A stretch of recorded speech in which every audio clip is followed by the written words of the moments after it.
আসসালামু আলাইকুম ওয়া রাহমাতুল্লাহি ওয়া বারাকাতুহু। ওয়ালাইকুম আসসালাম ওয়া রাহমাতুল্লাহি ওয়া বারাকাতুহু। আপনারা সবাই ভালো আছেন? আল্লাহ পাক আমাদেরকেও ভালো রেখেছেন। তো দিনের মাহফিল, এজন্য একটু জমে জমে বসা। আবার এখন শীতকাল, এজন্য আমরা যেই কয়জনে আছি একটু জমে জমে বসি। আলহামদুলিল্লাহ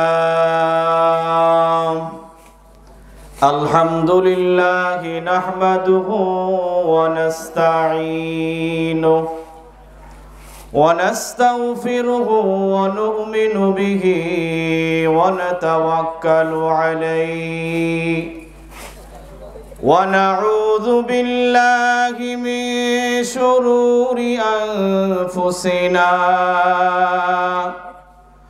ومن سيئات أعمالنا من يهده الله فلا مضل له ومن يضلله فلا هادي له ونشهد أن لا إله إلا الله وحده لا شريك له ونشهد أن سيدنا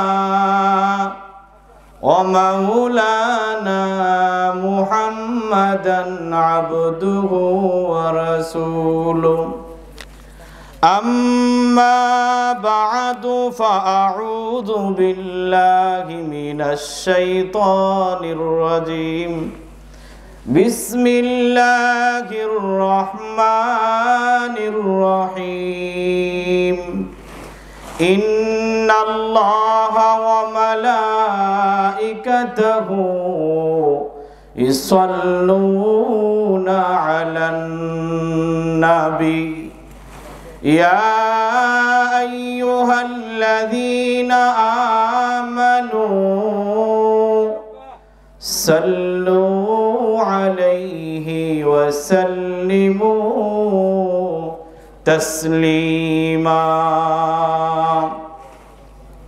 وقال رسول الله صلى الله عليه وسلم من صلى علي واحدة صلى الله بها عشرا أو كما قال النبي صلى الله عليه وسلم اللهم صل على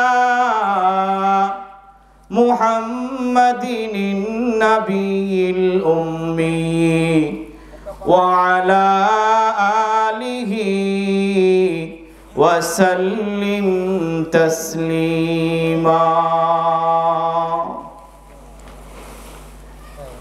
گر تو خواہی گوررا روشن کنی گر تو خواہی گوررا روشن کنی گیر لازم سنت پیغمبری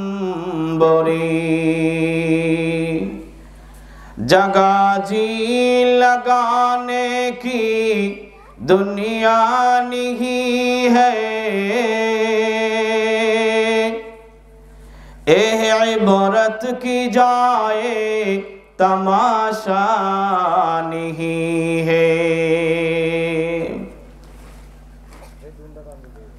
সুন্দরাকান্দা বাইতুর রহমান জামে মসজিদ উর্দুকে আয়োজিত দ্বিতীয় বার্ষিক ওয়াজ ও দোয়ার মাহফিলের মুহতারাম সদর সভাপতি হযরত উলামায়ে কেরাম, সামনে উপবিষ্ট আছেন আমার পিতৃ সমতুল্য বাবারা, যুবক ভাই ও বন্ধুরা, পর্দার অন্তরালে অবস্থানরতা পর্দানিশীন মা ও বোনেরা, মহান রব্বে করিমের দরবারে শুকর আদায় করছি। আল্লাহ রব্বুল আলামিন আমাদেরকে এই এলাকায় এই মসজিদকে কেন্দ্র করে কোরআন ও হাদিসের আলোচনা শোনার সুযোগ করে দিয়েছেন। এজন্য রব্বে কারীমের দরবারে শুকর আদায় করে আলহামদুলিল্লাহ। এলাকায় যে পরিমাণ মানুষ আছে অথবা যারা দোকানে আছেন, দোকান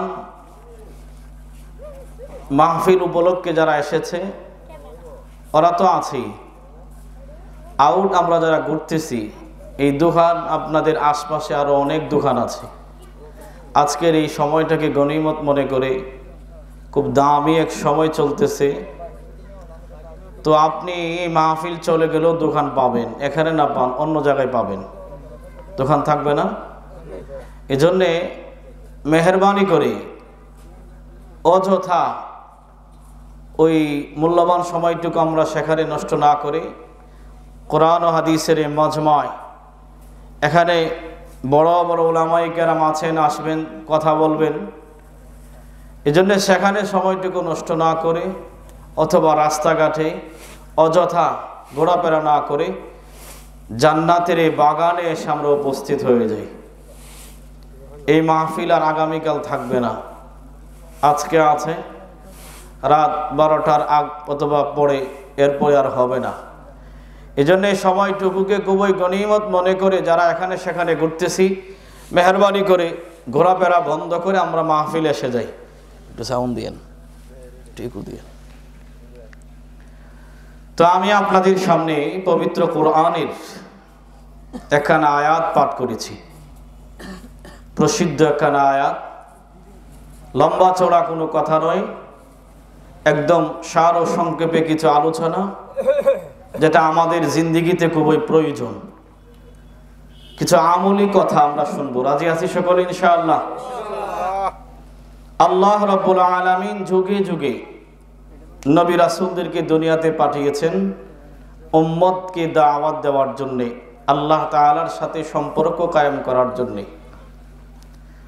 সর্বশেষ ও সর্বশ্রেষ্ঠ আপনার আমার নবী সাইয়্যিদুল কাউনাইন, সাইয়্যিদুস সাকালাইন, ইমামুল মুরসালিন, ইমামুল আম্বিয়া, আফতাবে নবুওয়াত মুহাম্মাদুর রাসূলুল্লাহ সাল্লাল্লাহু আলাইহি ওয়াসাল্লামকে আল্লাহ পাক আমাদের কাছে পাঠিয়েছেন। তিনি যেমন সব নবীদের থেকে সর্বশ্রেষ্ঠ ছিলেন এবং তিনি এসেছেন সবার পরে, মর্যাদার দিক থেকে সবার ঊর্ধ্বে ছিলেন। আমরা সেই নবীর উম্মত হতে পেরেছি, আমরা কি খুশি নাকি বেজার? হ্যাঁ, তিনি এমন নবী ছিলেন যে আল্লাহ বলেন ওয়ামা আরসালনাকা ইল্লা রাহমাতাল লিল আলামিন, আমি আমার হাবিবকে দুনিয়াতে পাঠিয়েছি গোটা সৃষ্টি জগতের সকলের জন্য রহমত স্বরূপ হিসাবে। সেই নবীর উপরে আল্লাহ পাক নিজে দুরূদ পাঠ করেছেন। ইন্নাল্লাহা ওয়া মালাইকাতাহু ইসাল্লুনা আলান নবী, নিশ্চয়ই আল্লাহ এবং তার ফেরেশতারা তার হাবিবের উপরে দুরূদ পাঠ করেছেন। বলেন সুবহানাল্লাহ। আল্লাহও পাঠ করেছেন এবং তার ফেরেশতারাও তার হাবিবের উপর কি করেছেন? দুরূদ পাঠ করেছেন। আয়াতের শেষাংশে আল্লাহ বলেন ইয়া আইয়ুহাল্লাযীনা আমানু সাল্লু আলাইহি ওয়া সাল্লিমু তাসলিমা। আল্লাহ পাক নিজে তার হাবিবের উপরে দরুদ পাঠ করেছেন, ফেরেশতারাও করেছেন। আয়াতের শেষাংশে আল্লাহ পাক আদেশ করেছেন ইয়া আইয়ুহাল্লাযীনা আমানু সাল্লু আলাইহি ওয়া সাল্লিমু তাসলিমা। আল্লাহ পাক বলেন ও ঈমানদাররা, তোমরাও আমার হাবিবের উপরে দরুদ পাঠ করো। আল্লাহ পাক নিজে পাঠ করেছেন, ফেরেশতারাও পাঠ করেছেন, আবার আমাদেরকেও আল্লাহ পাক আদেশ করতেছেন যে তোমরাও আমার হাবিবের উপরে কি করো? দরুদ পাঠ করো। দরুদ পাঠ করলে লাভ কি হবে? قال رسول الله صلى الله عليه وسلم من صلى علي واحدة صلى الله عليه عشرا আল্লাহর হাবিব বলেন, কোন বান্দা বান্দি যদি আমি রাসূলের উপর একবার দরুদ পাঠ করে, একবার দরুদ পাঠের কারণে আল্লাহ পাক তার উপরে 10টা রহমত নাজিল করেন। পড়বে কয়বার? রহমত নাজিল হবে কয়টা? আচ্ছা বলুন তো, যদি কেউ একটা গান বলে, কথার কথা বুকটা ফাইটে যায়, এক সময়ের এটা খুব জনপ্রিয় গান ছিল, এই গান গাইলে তার আমল নামায় 10টা নেকি উঠবে? আর দেখেন, মানুষের বানানো যত কাজ আছে এটার এক সময় জোয়ার থাকে, আবার এক সময় বাটা পড়ে যায়। আল্লাহ যা বলেছেন, আল্লাহ যা দিয়েছেন, এটার মধ্যে বাটা পড়ে না, খালি স্বাদ আর স্বাদ, মজার মজা। দরুদ যারা আমরা পড়ি, আমাদের খারাপ লাগে? ভালো লাগে না? তাহলে এই দরুদ কি আজকে শুরু হয়েছে? আরেকটা গান 2 বছর 1 বছর 6 মাস যাওয়ার পরই শেষ। এটা এই জন্য বলতেছি যে এর মধ্যে আল্লাহ পাক স্বাদ রাইখা দিছেন, মজা রাইখা দিছেন। এই জন্য আল্লাহ পাক বলেন, ইয়া আইয়ুহাল্লাযীনা আমানু সাল্লু আলাইহি ওয়া সাল্লিমু তাসলিমা। আল্লাহ বলেন, ও আমার ইমানদার বান্দা বান্দিরা, 2টা কান খুলে শুনে নাও, তোমরা আমার হাবিবের উপরে দরুদ পড়ো। আল্লাহর হাবিব বলে দিয়েছেন দরুদ পড়লে লাভ কি? মান সাল্লা আলাইয়া ওয়াহিদাতান সাল্লাল্লাহু আলাইহি আশরা। আমার যে বান্দা বান্দি একবার দরুদ পড়বে, আল্লাহ পাক 10টা নেকি তার আমলনামায় দান কইরা দিবেন। আরেক হাদিসের মধ্যে রাসূল করিম সাল্লাল্লাহু আলাইহি ওয়াসাল্লাম বলেন, আউলান নাস বি ইয়াউমাল কিয়ামা আকসারুহুম আলাইয়া সালাতান। পৃথিবীর যেই প্রান্তে থেকে আমার যে বান্দা বান্দি আমার উপরে দরুদ পাঠ করবে, কিয়ামতের কঠিন ময়দানে যারা আমার উপর দরুদ পড়বে ওরা আমার নিকটবর্তী হয়ে থাকবে। আল্লাহর হাবিবের নিকটবর্তী হওয়া এটা কোনো সাধারণ বিষয় নয়। কিয়ামতের কঠিন ময়দানে যেই দিন মানুষের অর্ধ হাত উপরে সূর্য থাকবে, সূর্য আলো দিবে, মানুষের মাথা থেকে গলে গলে মস্তিষ্ক জমিনে পড়ে যাবে, মানুষের মাথার মগজ গলতে থাকবে, গলে জমিনে পড়ে যাবে। ওই সময় আল্লাহর হাবিব আমাদেরকে বলবে, ও ফেরেশতারা দেখো, দুনিয়ার জমিনে যারা আমার উপর দরুদ পাঠ করেছিল এদের সবাইকে আমার কাছে নিয়ে আসো। আমরা কি সেই দিন আল্লাহর রাসূলের নিকটবর্তী হতে চাই? আল্লাহ আমাদেরকে কবুল করে নেন। এজন্য আল্লাহ পাক আমাদেরকে দরুদ পাঠের আদেশ দিয়েছেন। ও ঈমানদাররা, সময় নষ্ট না করে যেখানে যেভাবে হাঁটতেছো আমার রাসূলের উপর দরুদ পড়ো। তুমি ঘুমে যাওয়া, আমার রাসূলের উপর দরুদ পড়ো। রাসূল করিম সাল্লাল্লাহু আলাইহি ওয়াসাল্লাম বলেন,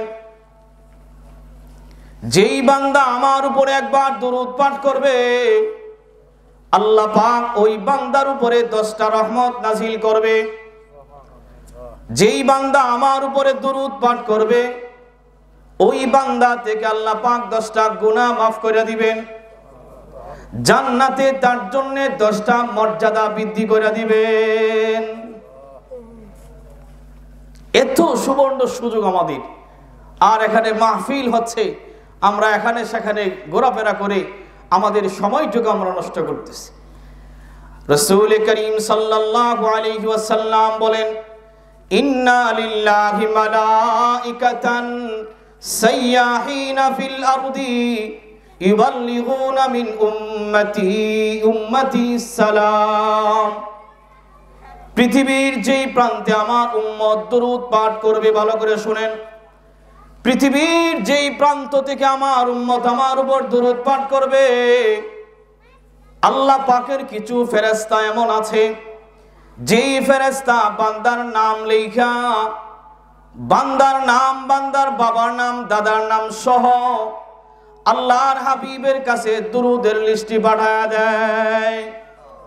ওগো নবী, ওই যে সুন্দ্রাকান্দা যে মাহফিল হইতেছিল, এই মাহফিল থেকে আপনার কিছু বান্দারা দুরূদ পাঠ করছে, এই যে আমরা আপনার কাছে নিয়ে আসলাম। আল্লাহর হাবিব দুরূদের এই লিস্টিটা দেখে বড় খুশি হয়ে যায় এবং কিয়ামতের কঠিন ময়দানে তিনি এই দুরূদের কারণে উম্মতকে সুপারিশ করে আল্লাহর জান্নাতে পৌঁছায়া দিবেন। তাহলে আমরা কি এটা পড়বো নাকি ছেড়ে দিব? হাদিস শরীফের মধ্যে আসছে, বান্দা যত দুরূদ পাঠ করবে আল্লাহর তত নিকটবর্তী হয়ে যাবে। একটা মাছ কোনো এক সময় নদী দিয়ে আপনার জাহাজ যাইতেছিল, ওই জাহাজের মধ্যে একজন লোক দুরূদ পাঠ করতেছিলেন। ওই জাহাজের মধ্যে দুরূদ পাঠ করতেছে, জাহাজের সঙ্গে মাছটা লাইগা ওই মাছ তার কান দিয়া দুরূদ পাঠকারীর আওয়াজ শুনতেছিল। সে ওই দুরূদটা শুনতেছিল। কিছুদিন পরে জেলে এই মাছটা নিয়ে আসলো দৌড়ে। মাছ কেটে পাতিলের মধ্যে যখন রাখে, নিচে আগুন দিয়ে রান্না করবে, কিন্তু করতে পারে না, চুলাটা নিভে যায়। এই সংবাদ মুহাম্মদুর রাসূলুল্লাহ সাল্লাল্লাহু আলাইহি ওয়াসাল্লামের কাছে পৌঁছায় দিলেন।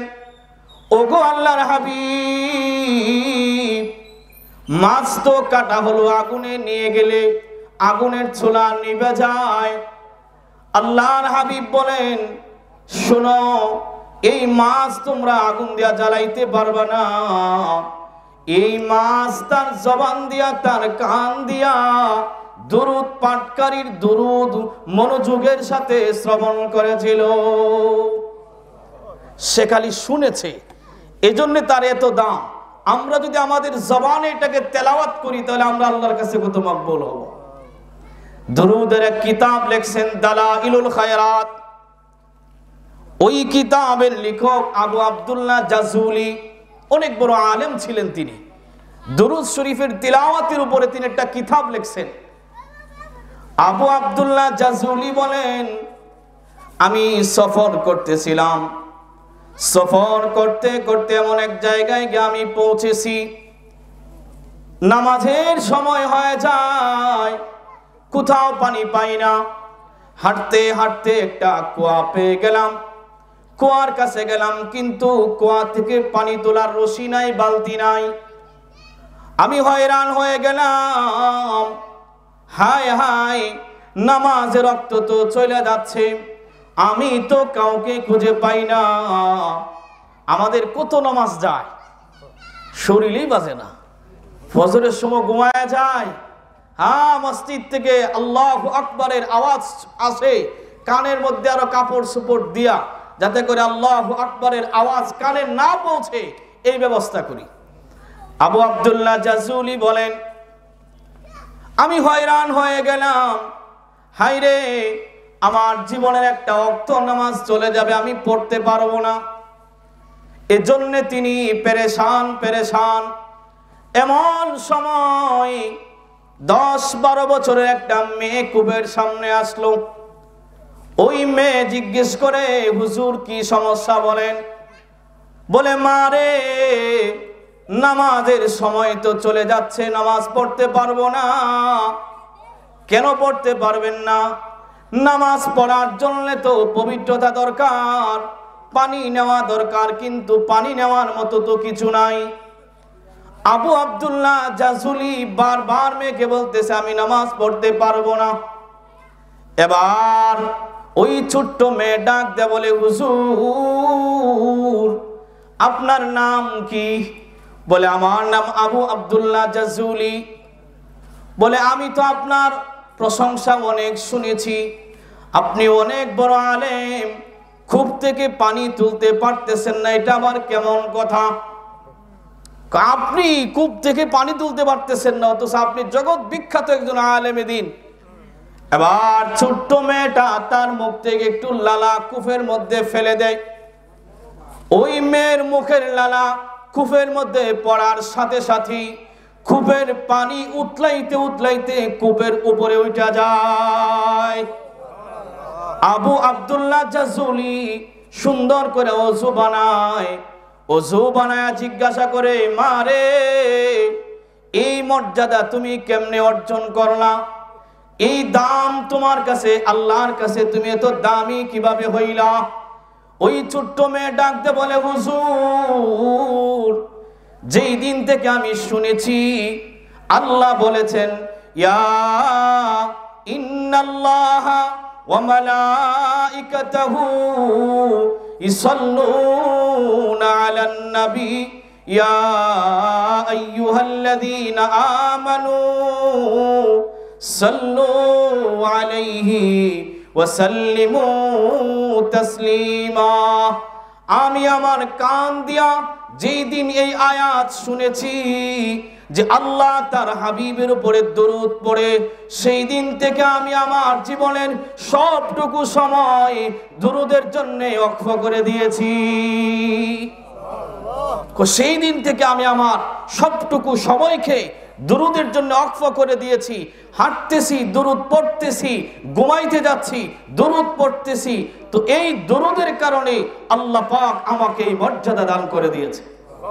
শুধুমাত্র কি তাই? বলে না না না, আমি যদি জঙ্গলে যাই কোনো বকরি নিয়া, ছাগল নিয়া, জঙ্গলার বাঘগুলো আমাকে ধরে না, হিংস্রগুলো আমার দিকে তাকায় থাকে, আমার উপরে আক্রমণ করতে সাহস পাই না।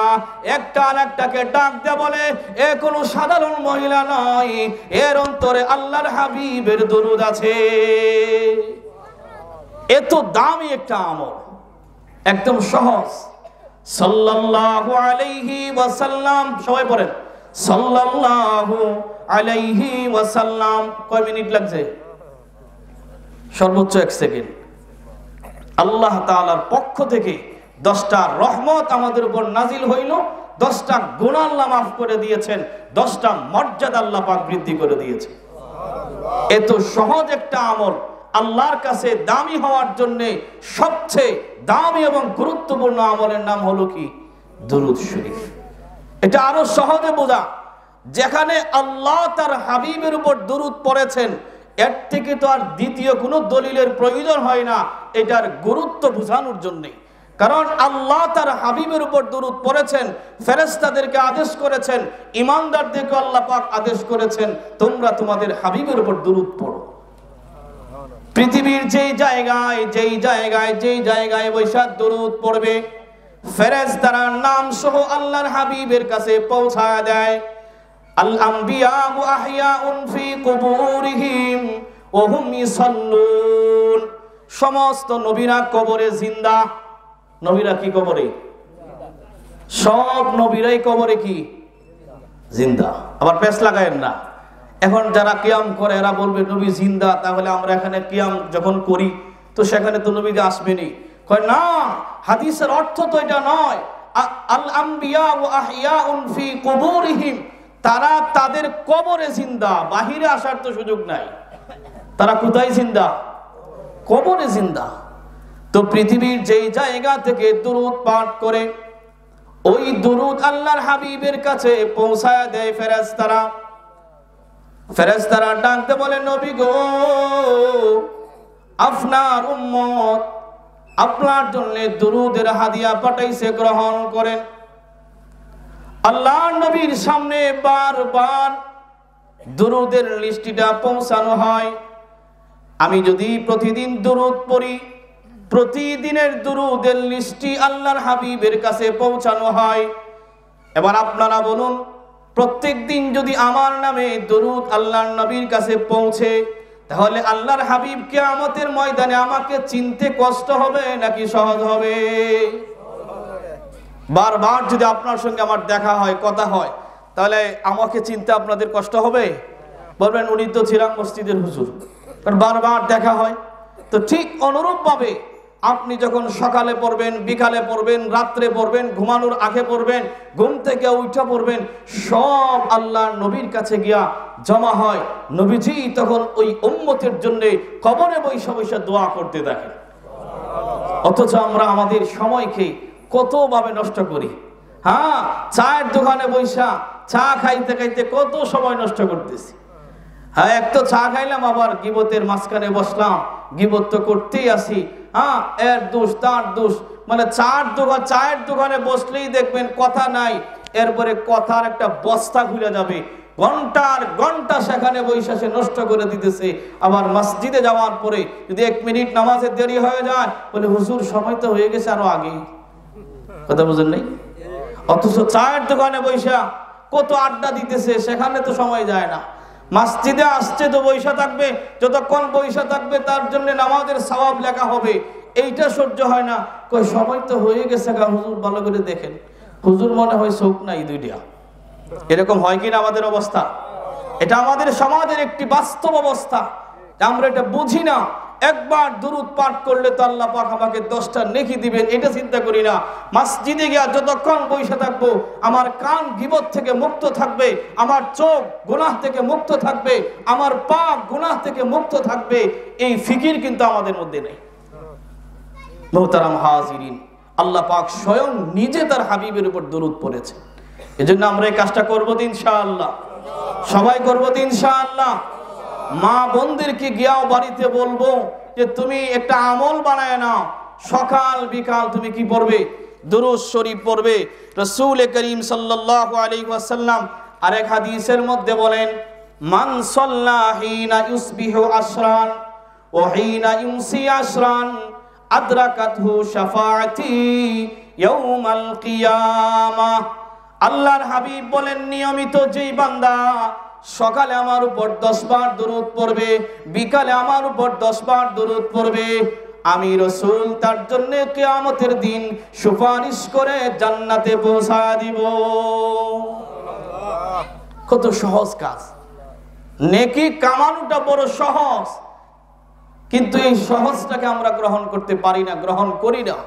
এজন্য দুনিয়াকে বের করে আখিরাতকে অন্তরের ভিতরে ঢোকাইতে হবে। দুরূদের এত ফায়দা, এত ফায়দা। আল্লামা শিবলি বড় একজন বুজুর্গ ছিলেন। বাইতুল্লাহ হজ পালন করতে গেলেন। হজ পালনের জন্য যখন বাইতুল্লাহ গেলেন, বাইতুল্লাহর সামনে এক যুবক শুধু দুরূদ পড়ে, দুরূদ পড়ে, দুরূদ পড়ে। তাওয়াফের সময় দুরূদ পড়ে, ঘুমের সময় দুরূদ পড়ে, হাঁটতেছে দুরূদ পড়ে। আল্লামা শিবলি বড় আলেমে দ্বীন, বড় বুজুর্গ ছিলেন। তার মধ্যে একটা খারাপ লাগলো, ছেলেটা কি আর কোনো দোয়া পারে না। এবার তিনি ওই যুবককে জিজ্ঞাসা করলেন, বাবা তুমি কি আর কোনো দোয়া পারো না? ওই ছেলে ডাক দিয়ে বলে, হুজুর পারি কিন্তু পড়ি না। পারি কিন্তু কি করি না? পড়ি না। কারণ কি? কারণ আপনাকে শোনানো দরকার, আপনি একজন আলেমে দ্বীন, আপনি বুঝবেন। গত কয়েক বছর আগে আমি আমার বাবাকে নিয়ে হজ পালনের জন্য এখানে আসছিলাম। কাফেলার সাথে রওনা হয়ে আমরা এসেছিলাম। হজ আদায় শেষ হয়ে গেল, আমরা বাড়ির দিকে ফিরে যাব এমন সময় আমার বাবাটা অসুস্থ হয়ে গেল। কাফেলার লোকদেরকে বললাম, ভাইরা তোমরা চলে যাও, আমার বাবার শরীরে প্রচন্ড জ্বর, যাইতে পারবে না। এখন আমরা যেভাবে যাই, এই যুগ তো আগে ছিল না।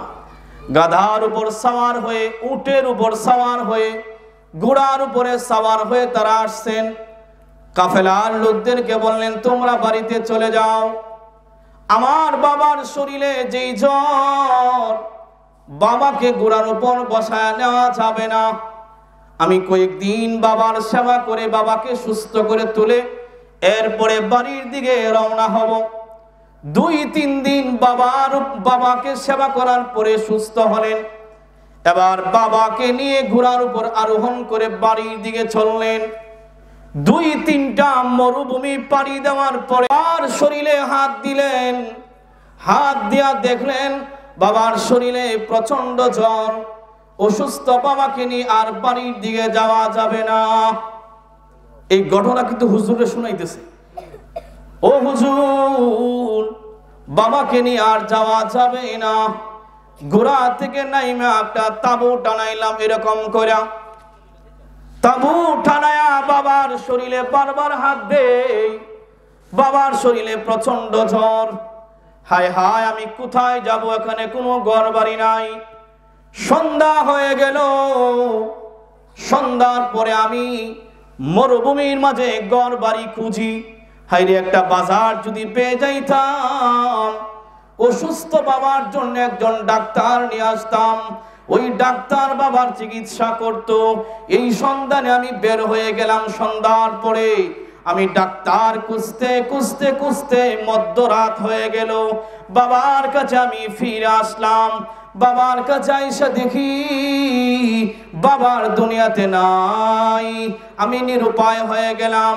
হায়রে, ডানেও কোনো লোক নাই, বামেও কোনো লোক নাই, সামনেও কোনো লোক নাই, কোনো ঘর বাড়ি নাই, শত শত মাইল মরুভূমি। এখন আমি বাবাকে নিয়ে কেমনে যাব? কার কাছে আমি বাবাকে নিয়ে যাব গোসল দেওয়ার জন্যে? কে আসবে বাবার জানাজা পড়ানোর জন্যে? আমি পেরেশান হয়ে গেলাম। বাবার কাছে বসে আমি কান্নাকাটি করতে লাগলাম। এরকম ভাবে আমি কান্নাকাটি করতে করতে মনে পড়ে গেল বাবার মুখটা তো খালি, কাপড় দিয়ে একটু ঘুরা দেই। আমি সাদা কাপড় দিয়া বাবার মুখটাকে ঘুরতে গেলাম। আমি বাবার কাছে গিয়া দেখি বাবার চেহারাটা মলিন হয়ে গেল। কিছুক্ষণ পরে আবার দেখি মানুষের যেই চেহারা, বাবার সেই চেহারা নাই। বাবার চেহারাটা হয়ে গেল শুকরের মতো।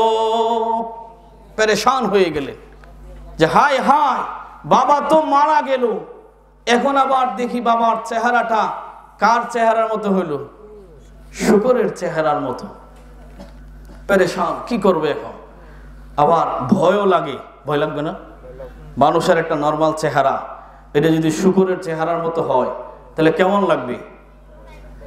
এবার হুজুরকে ঘটনা শোনায়। ও হুজুর, আমি আমার বাবার চেহারা দেখে ভয় পেয়ে গেলাম। আমি কান্না করতে লাগলাম, হায় হায়, আমি আমার বাবাকে নিয়ে আমার দেশে কেমনে যাব? আমি চিন্তায় চিন্তিত হয়ে বাবার কাছেই বসে থাকলাম। এভাবে কান্না করতে করতে করতে হঠাৎ আমার চোখ দুইটা লাইগা যায়। আমি ঘুমায় যাই। ঘুমের ঘরে আমি হঠাৎ করে দেখতেছি একজন পাগড়িওয়ালা জুব্বাওয়ালা মানুষ আমার বাবার দিকে আসতেছে। আমি স্বপ্নে একটু আশ্বস্ত হয়ে গেলাম যে একজন মানুষ তো মনে হয় খুঁজে পাওয়া গেল। আমার বাবার কাছে আসলো। আমার বাবার কাছে আইসা আমার বাবার কাছে গেল। বাবার কাছে যাওয়ার পরে বাবার চেহারার উপরে ওই লোকটা হাত রাইখা দিল। বাবার চেহারার উপর হাত রেখে দেওয়ার পরে বাবার চেহারাটা পূর্ণিমার চাঁদের মতো হয়ে গেল। আগে যে ছিল শুকরের চেহারার মতন, এখন আর এই চেহারা নাই। বাবার চেহারার উপর হাত রাখলো, হাত রাখার পরে চেহারা সুন্দর হয়ে গেল। এবার ওই লোকটা চলে যায়। আমি নরম হাতে তার হাতে ধরলাম। কে গো আপনি? কিভাবে আসলেন? আমি তো কাউকে জানাইতে পারি নাই, আমি তো কাউকে সংবাদ দিতে পারি নাই। আপনি এখানে কিভাবে আসলেন? কি আপনার পরিচয়? এবার ডাক দে বলে, আমার পরিচয়, আমি হলাম মুহাম্মদুর রাসূলুল্লাহ সাল্লাল্লাহু আলাইহি ওয়াসাল্লাম। এবার স্বপ্নে ছেলেটা জিজ্ঞাসা করে, ওগো নবীজি, আমি তো কাউকে সংবাদ দিতে পারি নাই, আপনি সংবাদটা কেমনে শুনলেন আর কিভাবে শুইনা আপনি এখানে আসলেন? দয়া করে একটু বিস্তারিত আমাকে একটু জানায়া যান। ছেলে বলতেছে যে ইয়া রাসূলুল্লাহ, আমি তো কাউকে সংবাদ দিতে পারি নাই, তাহলে আপনি কোথায় থেকে শুনলেন, কিভাবে শুনলেন, আর এখানে আপনি কেনই বা আসলেন? একটু বিস্তারিত আমাকে শোনায়া যান। আল্লাহর হাবিব বলে, শোনো যুবক, তোমার বাবা কোনো পরহেজগার মানুষ ছিল না, কোনো বড় আল্লাহর ওলিও ছিল না। তোমার বাবার জীবনে একটা গুরুত্বপূর্ণ আমল ছিল, প্রতিদিন সকাল বিকাল 300 বার করে আমার নামে দরুদ পড়তো। আজ যখন ফেরেশতারা আমার কাছে এরকম একটা লিস্ট নিয়ে যায়, আমি তোমার বাবার লিস্টে নাম পাই, কিন্তু তোমার বাবার লিস্টে যে প্রতিদিন 300 বার দুরূদ থাকে এটা পাই না। আমার কাছে যখন এরকম দুরূদের লিস্ট দেওয়া হয়, তো তোমার বাবার নাম আছে কিন্তু দুরূদ তো নাই। আল্লাহ নবী বলেন, যুবক শোনো, আমি তখন ফেরেশতাদেরকে জিজ্ঞাসা করলাম, ও আমার ফেরেশতারা, এই লোকটার কি অবস্থা, আজকে তার নাম আসলো কিন্তু দুরূদ নাই কেন? এবার ফেরেশতারা বলে, ওগো নবীজি, লোকটা দুনিয়াতে নাই, তার ইন্তেকাল হয়ে গেছে, সে মারা গেছে। আল্লাহ নবী জিজ্ঞাসা করলেন, তার অবস্থা কেমন? ফেরেশতারা বলে, ইয়া রাসূলুল্লাহ, তার অবস্থা ভালো না, তার অবস্থা ভালো না। আল্লাহ পাক তার চেহারাকে বিকৃত করে দিলেন। এবার আল্লাহর নবী যুবককে বলে, ও যুবক, প্রতিদিন তোমার বাবা আমার জন্য দুরূদ পড়ে। আল্লাহ নবী বলেন, আউলান নাস বিয়াউমিল কিয়ামা আকসারুহুম আলাইয়া সালাতান, আমার যে বান্দা আমার জন্য দরুদ পড়বে, ওই বান্দা আমার নিকটবর্তী থাকবে। ও যুবক, তোমার বাবা আমার জন্য প্রতিদিন দরুদ পড়তো, তোমার বাবার নামটা আমার কাছে পৌঁছতো। আজ যখন তোমার বাবার নাম পৌঁছেছে কিন্তু কোনো দরুদ নাই, আবার তোমার বাবার অবস্থাও ভালো না, এজন্য আমি আসলাম, এজন্য আমি এখানে হাজিরা দিলাম। যে প্রতিদিন তো দরুদ আসতো, এই লিস্টের মধ্যে তো তোমার বাবার নামের নিচে তো এরকম দুরুদের সংখ্যা লেখা থাকতো, আজকে নাম আসছে দুরুদ নাই, এজন্য আমি আর নবী থাকতে পারলাম না, তোমার বাবার কাছে আমি আয়েশা আল্লাহর কাছে দোয়া করে দিলাম, আল্লাহ যেন তাকে জান্নাত দান করে দেয়। এবার আল্লাহর নবী এই কথা বলে চলে গেলেন। স্বপ্ন দেখা শেষ হয়ে গেল, ফজরের সময় হয়ে গেল। এবার যুবক ঘুম থেকে ওইটা ফজরের নামাজ পড়বে, ওযু করে নেয়। ওযু করার পরে যুবক নামাজে দাঁড়ায় যায়। যুবক নামাজ পড়ে, আবার নামাজ থেকে বুঝতেছে পিছনে মনে হয় অনেক লোক আসছে। যুবক নামাজ শেষ করে তাকায়, দেখে হাজার হাজার মানুষ তার বাবার চতুর্দিকে দাঁড়ায় আছে। যুবক জিজ্ঞাসা করে, তোমরা কারা গো? কে তোমাদেরকে সংবাদ দিল? কিভাবে তোমরা এখানে আসলা? ওই লোকগুলা ডাকতে বলে, যুবক, আমাদেরকে রাতের মধ্যভাগে, রাতের মাঝ রাতে আমাদের ঘরের সামনে গিয়া গিয়া কে জানি ডাইকা বলছে, ওই যে অমুক জায়গায় একটা লাশ আছে, তার জানাজায় যদি তোমরা শরীক হইতে পারো, আল্লাহ তোমাদের সকল গুনাহ মাফ করে দিবে। বলে, যুবক, আমরা রাতের মাঝ রাতে কে জানি আমাদের ঘরের সামনে আইসা আমাদেরকে সংবাদ দিতে লাগলো যে অমুক জায়গায় একটা লাশ আছে, তার জানাজায় যদি তোমরা হাজিরা দিতে পারো, আল্লাহ পাক তোমাদেরকে মাফ করে দিবে। এজন্য আমরা এখানে আসলাম। এখন এই ঘটনা বলার মূল উদ্দেশ্যটা হলো যে দুরুদের দ্বারা বান্দা আল্লাহ তাআলার নিকটবর্তী হতে পারে, দুরুদের দ্বারা বান্দা আল্লাহর কাছে প্রিয় হয়, দুরুদের দ্বারা আল্লাহর হাবিবের কাছে প্রিয় হয়। আমরা কি সকলে কাজটা করতে পারবো ইনশাআল্লাহ? কি দুরুদ পড়বো? লম্বা দুরুদ। যদি দুরুদ ইব্রাহিম পড়তে পারি আলহামদুলিল্লাহ, ভালো। নতুবা আল্লাহুম্মা সাল্লি আলা মুহাম্মাদ ওয়া আলা আলি মুহাম্মাদ, এইটাও যদি পড়তে না জানি, আরো ছোট্ট দুরুদ আছে, সাল্লাল্লাহু আলাইহি ওয়াসাল্লাম। পড়েন না কয়েকবার, সাল্লাল্লাহু আলাইহি ওয়াসাল্লাম, সাল্লাল্লাহু আলাইহি ওয়াসাল্লাম, সাল্লাল্লাহু আলাইহি ওয়াসাল্লাম। এই যে আমরা পড়লাম, 10টা নেকিও পাইলাম, 10টা গুনাহ আল্লাহ মাফ করে দিলেন, আবার 10টা মর্যাদা আল্লাহ পাক বৃদ্ধি করে দিলেন। পৃথিবীতে আল্লাহ পাক আমাদের নাজাতের জন্য এমন ছোট ছোট আমল রেখে দিয়েছেন, যে আমলগুলা যদি আমরা করতে পারি, আল্লাহ পাক আমাদেরকে নাজাতের ফয়সালা করে দিবেন। পারবো ইনশাআল্লাহ সকলেই? যেই জায়গায় বৈশা দুরুদ পড়ি আল্লাহর নবীর কাছে পৌঁছা যায়, কারণ সমস্ত নবীরা হলেন কবরে জিন্দা। সৈয়দ কবির আহমদ রিফাই, আহমদ কবির রিফাই বড় একজন বুজুর্গ ছিলেন, আল্লাহর ওলি ছিলেন। তার অন্তরে আল্লাহর রাসূলের প্রতি প্রেম আর ভালোবাসা এত ছিল, নিজে একটা কবিতা লিখছেন, যেই কবিতাটা আল্লাহর নবীর রওজায়ে আতহারে গিয়া পাঠ করবেন। কবিতা সুন্দর করে লেখা নিয়ে গেলেন। হায় হায়, নবীজির সামনে যাব, কি নিয়ে যাব? তো কিতাবের মধ্যে আসছে নবীজির রওজার পাশে দাঁড়ায় কবিতাটা পড়লেন।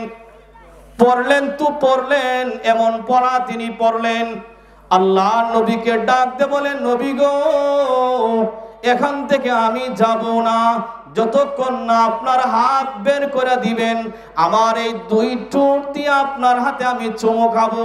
যতক্ষণ না হাত বের করবেন আমি আপনার রওজা ছেড়ে কোথাও যাব না। এই কথা বইলা বসলেন উনি। আল্লাহর নবীর শানে, তার প্রেমে মুগ্ধ হয়ে কবিতা পাঠ করতে শুরু করলেন। কবিতা পড়তেছেন তো পড়তেছেন, হঠাৎ করে রওজায়ে আতহারের মাঝখান দিয়া আল্লাহর নবীর হাত বের হয়ে গেল। ফাকাব্বালাহা, আহমদ কবির রিফাই নবীজির হাতের মধ্যে চুমু খাইলেন। এত আবেগ, এত ইশক তার অন্তরের মধ্যে ছিল। এখন আমাদের মধ্যে তো ইশক আছে সিন্নি খাওয়ার জন্য, আছে কিনা?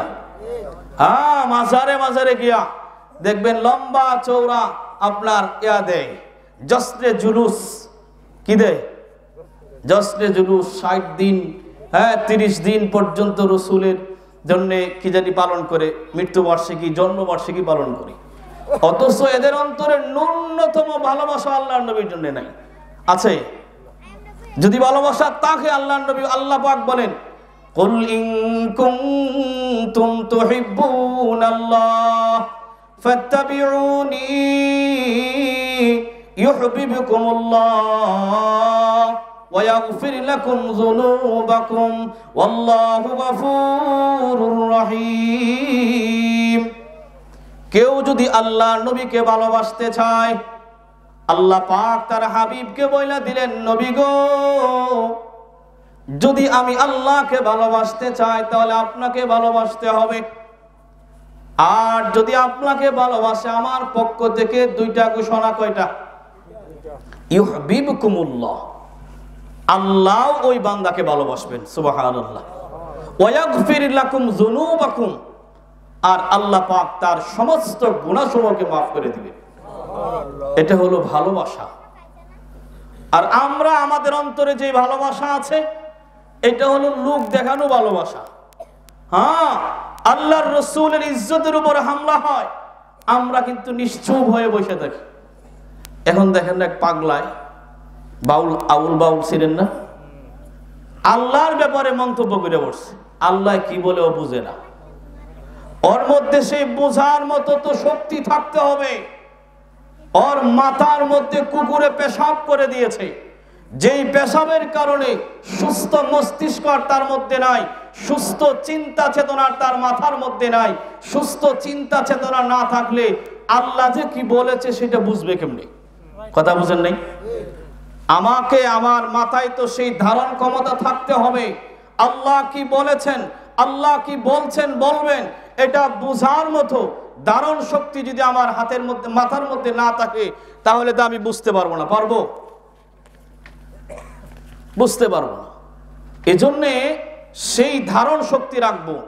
আউল বাউল ফাউল কথা বলে নিজের ঈমানকে ধ্বংস করব না, নিজের স্থায়ী জান্নাতকে জাহান্নামে রূপান্তরিত করব না। করবো আমরা? এরকম আউল বাউল ফাউলের কথা শুনবো না এবং তাদের কাছেও যাব না। ওরা তো আমাদের ঈমানকে নিয়ে চিনিমিনি খেলতেছে, ওরা আমাদের ঈমানকে ধ্বংস করে দিতে যাচ্ছে। এজন্য মুসলমান, সময় নষ্ট না করে আপনি যখন ঘুমাইতে যাবেন তখন পড়বেন সাল্লাল্লাহু আলাইহি ওয়াসাল্লাম অথবা আল্লাহুম্মা সাল্লি আলা মুহাম্মদ, আল্লাহুম্মা সাল্লি আলা মুহাম্মদ, আল্লাহুম্মা সাল্লি আলা মুহাম্মদ। যতবার পড়বেন ততবার আপনার জন্য রহমত নাজিল হবে। আল্লাহর হাবিব কিয়ামতের কঠিন ময়দানে আপনার জন্য সুপারিশ করবে, সুপারিশ করে আপনাকে জান্নাতে পৌঁছায়া দিবে। নবীজি উম্মতের জন্য কত মায়া, কত মায়া। জিবরিল আলাইহিস সালাম নবীজির কাছে আসলেন। জিবরিলের চেহারাটা মলিন মলিন। আল্লাহর হাবিব জিজ্ঞাসা করলেন, ও জিবরিল, অন্যদিনও তুমি আমার কাছে আসো, তোমার চেহারা এত মলিন থাকে না, কারণ কি? জিবরিল আলাইহিস সালাম বললেন, ইয়া রাসূলুল্লাহ, আমি জাহান্নামের নিকট দিয়ে আসছিলাম আর দেখতে পেয়েছি আপনার গুনাহগার উম্মত জাহান্নামে যাবে। এই সংবাদ আল্লাহর নবীকে দেওয়ার পরে নবীজি পেরেশান হয়ে গেলেন। জিবরিলকে জিজ্ঞাসা করে, জিবরিল, আমার উম্মত কি জাহান্নামে যাবে? বলে, হা হা ইয়া রাসূলুল্লাহ, আপনার উম্মত জাহান্নামে যাবে। আল্লাহর নবীকে এই সংবাদ দেওয়ার পরে নবীজি মসজিদে যায়, নামাজ পড়ে, নামাজ পড়ে হুজরায় চলে যায়। কোন সাহাবীর সাথে কোনো কথা বলে না। সাহাবায়ে কেরাম পেরেশান হয়ে গেলেন, হায় রে, এমন কি ভুল করে বসেছি যেই ভুলের কারণে আল্লাহর নবী কথা বলতেছেন না। তো সাহাবায়ে কেরাম সিদ্ধান্ত নিলেন, আল্লাহর নবী কেন কথা বলেন না, এ বিষয়টা জানার জন্য আবু বকর সিদ্দিককে বলেন, আবু বকর, আপনি তো হলেন রাসূলের শ্বশুর, এজন্য আপনি আল্লাহর নবীকে জিজ্ঞাসা করেন কেন আল্লাহর নবী কথা বলতেছেন না। আবু বকর হুজরার সামনে গিয়া সালাম দেয়, আসসালাতু আসসালামু আলাইকা ইয়া রাসূলুল্লাহ, আমি আবু বকর এসেছি আপনার সঙ্গে কথা বলতে। আল্লাহর নবী দরজা খুলেন না, দরজা খুলেন না। আবু বকর তিনবার সালাম দিয়ে আয়েশা পড়লেন। পরের দিন আমার বললেন সালমানে ফারসিকে, ও সালমানে ফারসি, নবী না বলেছে তুমি নবীর বংশের মতো। এবার সালমানে ফারসি যায়, সালমানে ফারসি গিয়া ডাক দেয়, আল্লাহর নবীকে সালাম দেয়, ওগো নবীজি, আমি আপনার সঙ্গে কথা বলার জন্য আসছি। সালমানে ফারসি উঠাইয়া আয়েশা বললেন, নবীজি জবাব দেন না। এরপরে হযরত ওমর রাদিয়াল্লাহু তাআলা আনহুকে পাঠানো হয়, তিনিও সেখানে গিয়া সালাম দিলেন। কিছুক্ষণ দাঁড়িয়ে থাকলেন, নবীজি কথা বলেন না। এরপরে হযরত আলী রাদিয়াল্লাহু তাআলা আনহুকে পাঠাবেন। আলী রাদিয়াল্লাহু তাআলা আনহুকে বললেন যে আপনি যান। তখন তিনি বলতেছেন, আমি তো যাব, এর আগে ওনার কন্যা ফাতেমা রাদিয়াল্লাহু তাআলা আনহাকে একটু পাঠিয়ে দেখি। এবার ফাতেমা রাদিয়াল্লাহু তাআলা আনহাকে পাঠাইলেন। আল্লাহর নবীর কন্যা দরজার সামনে গিয়া সালাম দিলেন। সালাম দিয়া জিজ্ঞাসা করলেন, আব্বা জান, এমন কি হয়ে গেল? 3 দিন হয়ে গেল কোন সাহাবীর সঙ্গে আপনি কথা বলতেছেন না। সাহাবায়ে কেরাম তো পেরেশান হয়ে যাচ্ছে, আপনি কেন কথা বলেন না? এরপরে দরজা খুইলা দিলেন। হযরত আল্লাহর রাসূল দরজা খুইলা সিজদায় পড়ে গেলেন। সিজদায় পড়ে আল্লাহকে ডাক দিয়ে, রব্বে কারীম, ওগো আল্লাহ, জিবরিল আমাকে যেই সংবাদ দিয়েছে আমার উম্মত বুঝি জাহান্নামে যাবে, এইটা আমি সইতে পারতেছি না, সইতে পারতেছি না। এমন করতে করতে করতে হঠাৎ করে আসমানে এরকম ঘন্টির আওয়াজের মতো বাজতেছে। আল্লাহর নবী বুঝলেন এবার জিবরিল আসতেছে, জিবরিল আসতেছে। আল্লাহর রাসূলের পেরেশানি দেখা হযরত জিবরিল আলাইহিস সালাম কোরআনে কারীমের এক আয়াত নিয়ে আসলেন, ওয়ালা সাউফা ইউতিকা রাব্বুকা ফাতারদা। ওগো নবীজি, আপনার পেরেশানি আল্লাহ দেখেছেন, আপনার উম্মতকে আল্লাহ মাফ কইরা জান্নাতে পৌঁছায়া দিবে। এত মহব্বত করেন নবীজি আমাদেরকে, আর আমরা আল্লাহর রাসূলের জন্য কি করি? কিছুই তো না করি। কিছু আল্লাহর রাসূলকে গালি দেয়, আমি চোখ। আল্লাহর নবীর ইজ্জতের উপর হামলা হয়, আমি চোখ। আল্লাহর রাসূলের স্ত্রীদেরকে নিয়ে বাজে মন্তব্য করা হয়, আমি চোখ। এটা ঈমানদার হতে পারে না, এটা ঈমানের আলামত হইতে পারে না। যদি পূর্ণাঙ্গ ঈমান থাকে, যেখানেই নবীর উপর হামলা হবে সেখানেই প্রতিরোধ গড়ে উঠবে। যেখানেই নবীর উপর হামলা হবে, ইসলামের শত্রুরা, ইসলামের শত্রুরা, নারে তাকবীর। হাজিরিন, যেখানে যে অবস্থায় এরকম আল্লাহর রাসূলকে নিয়ে বাজে মন্তব্য করা হবে, কটূক্তি করা হবে, যার ভিতরে ঈমান আছে সে কখনোই বসে থাকতে পারে না। সাহাবীদের মধ্যে সেই ঈমান ছিল। যুদ্ধে যাওয়ার জন্য নাম লেখাচ্ছে, একজন মহিলা একটা শিশুকে রাসূলের সামনে নিয়ে আসলেন, ইয়া রাসূলুল্লাহ, আমার এই সন্তানকে আমি দিয়ে দিলাম, জিহাদের প্রান্তরে আপনি নিয়ে যান। আল্লাহর নবী তখন বললেন, ছোট্ট ওই শিশুকে নিয়ে আমি কি করব? সে তো তীর চালাইতে পারবে না, শত্রুর উপর আক্রমণ করতে পারবে না। ওই মহিলা ডাক দিয়ে বলে, ইয়া রাসূলুল্লাহ, সে তীর চালাইতে পারবে না কথা সত্য, কিন্তু শত্রুরা যখন আপনার দিকে তীর ছুড়বে ওই সময় আমার সন্তানকে ডাল হিসাবে ব্যবহার করে আপনি আপনার শরীরকে রক্ষা করবেন। এই ছিল তাদের মধ্যে এই ঈমান স্পৃহা, এই ছিল তাদের মধ্যে এই আগ্রহ। এজন্য আল্লাহ পাক তাদের জন্য জান্নাতের সুসংবাদ দুনিয়াতে থাকতে আল্লাহ পাক দিয়ে দিয়েছে। এজন্য মুহতারাম হাজিরিন, সর্বশেষ আলোচনার মূল কথা হলো, যেখানেই বসবো, যেখানেই থাকবো, ঘুমাইতে যাব, আল্লাহর নবীর উপর দুরূদ পড়ব, হাঁটতেছি আল্লাহর নবীর উপর দুরূদ পাঠ করব, কথা বলতেছি মাঝখানে আল্লাহর নবীর উপর দুরূদ পাঠ করব ইনশাআল্লাহ। সকলে কাজ করব ইনশাআল্লাহ। হাদিস শরীফের মধ্যে আসছে, দৈনিক কমসে কম 10 মাররাত, 10 বার করে যদি মানুষ দুরূদ শরীফ পড়ে কিয়ামতের কঠিন ময়দানে আদ্রাকাতহু ফি বিশাফাআতি ইয়াউমাল কিয়ামা, আল্লাহর নবী যারা এরকম ভাবে সিস্টেম করে 10 বার করে দুরূদ পাঠ করবে, কিয়ামতের দিন তাদের জন্য আল্লাহর নবী সুপারিশ করবে। আমরা কি সকলে এটা চাই কি চাই না? আমরা সকলে চাই, এবং আমরা আমাদের সময়টাকে এভাবে কাজে লাগাবো। আল্লাহ পাক আমাদের সকলকে আমল করার তৌফিক দান করুন। যতদিন পৃথিবীতে থাকবো ততদিন ইসলামের পক্ষে থাকবো, যতদিন পৃথিবীতে থাকবো ততদিন হক কথা বলতে থাকবো, যতদিন আল্লাহ জবান চালু রাখবেন ততদিন পর্যন্ত ঈমানের দাওয়াত দিতে থাকবো। আল্লাহ পাক আমাদের সকলকে কবুল করুন। ওয়া আখিরু দাওয়ানা আনিল হামদুলিল্লাহি রাব্বিল আলামিন। আসসালামু আলাইকুম ওয়া রাহমাতুল্লাহি ওয়া বারাকাতুহু।